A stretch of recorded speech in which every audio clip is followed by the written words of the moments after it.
It was a calm Saturday morning when I pulled into the driveway of my recently purchased home, a charming little property I had worked hard to afford.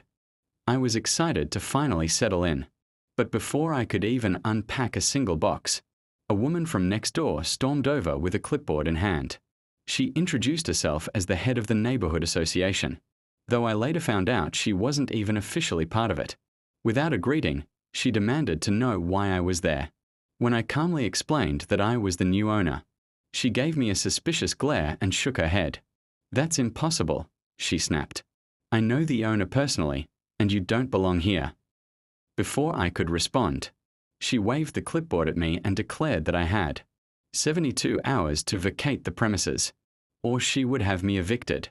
At first, I thought it was a bizarre prank, but her sharp tone and smug attitude told me she was completely serious. Trying to remain polite, I pulled out the folder with all the official documents I had brought with me, signed contracts, proof of payment, and the property deed in my name. She didn't even glance at them. Instead, she crossed her arms and accused me of forging the papers. "People like you think they can just show up and take what doesn't belong to them," she scoffed.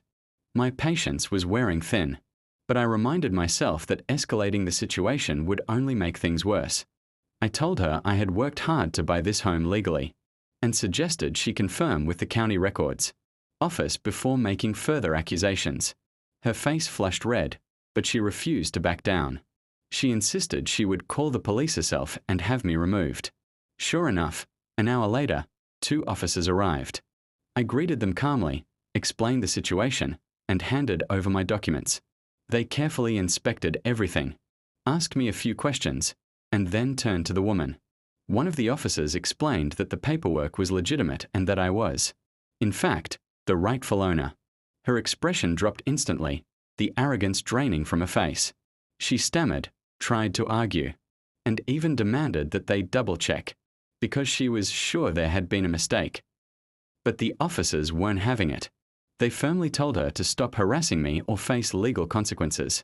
The woman shuffled away in silence, no longer the loud, overbearing figure she had been earlier. As I watched her retreat, I couldn't help but feel a mix of relief and disbelief. It was shocking that someone could be so bold as to try to evict me from my own property without even knowing the truth.